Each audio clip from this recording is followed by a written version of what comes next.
بیت المقدس مسلمانوں کا قبلہ اول ہے۔ یہ فلسطین کے شہر القدس میں واقع ہے۔ بعض نے اس شہر کو بھی بیت المقدس کہا ہے۔ اس میں کوئی شک نہیں کہ بیت المقدس یہودیوں، عیسائیوں اور مسلمانوں تینوں کے ریلیجن کے لیے مقدس مقام کی حیثیت رکھتا ہے۔ حکیم الامت مفتی احمد یار خان نعیمی رحمۃ اللہ تعالی لکھتے ہیں کہ چونکہ اس زمین میں حضرات انبیاء کے مزارات بہت ہیں، اس لیے اسے قدس کہا جاتا ہے۔ حضرت سیدنا سلیمان علیہ نبینا علیہ الصلوۃ والسلام کا مزار مبارک اور عالم اسلام کی مشہور و معروف مسجد اقصیٰ بھی اسی شہر میں واقع ہے۔ رہی یہ بات کہ اس کا سنگ بنیاد کب رکھا گیا، کعبہ معظمہ کی بنیاد ڈالنے کے 40 سال بعد سیدنا آدم علیہ نبینا علیہ الصلوۃ والسلام یا ان کی اولاد میں سے کسی نے اس کی بنیاد ڈالی۔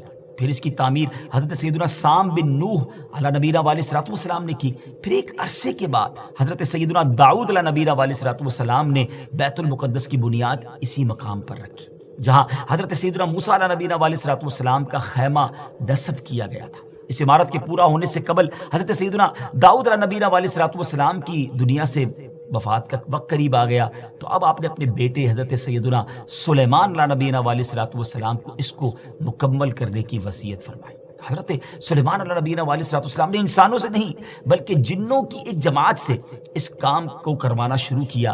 1 سال کا کام باقی تھا، مگر آپ کے انتقال کا وقت قریب آ گیا۔ آپ نے غسل فرمایا، نئے کپڑے پہنے، خوشبو لگائی اور اس طرح تشریف لائے کہ عصا پر ٹیک لگا کر کھڑے ہو گئے۔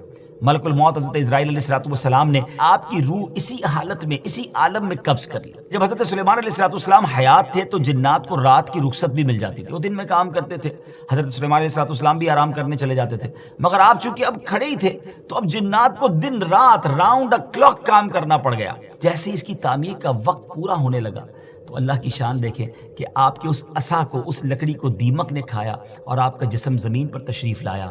پھر لوگوں کو بھی پتہ چلا اور جنات کو بھی پتہ چلا کہ حضرت سلیمان علیہ الصلوۃ والسلام دنیا سے جا چکے ہیں۔ اس کی تعمیر کی تکمیل چونکہ حضرت سلیمان علیہ الصلوۃ والسلام کے زیر نگرانی ہونی تھی، اس لیے اس عمارت کو ہیکل سلیمانی بھی کہا جاتا ہے۔ حضرت سیدنا آدم علیہ الصلوۃ والسلام سے لے کر حضرت سیدنا موسیٰ علیہ نبینا علیہ الصلوۃ والسلام تک کعبہ یعنی بیت اللہ شریف ہی کعبہ رہا۔ پھر حضرت سیدنا موسیٰ علیہ نبینا علیہ الصلوۃ والسلام سے لے کر حضرت سیدنا عیسیٰ علیہ الصلوۃ والسلام تک بیت المقدس قبلہ رہا۔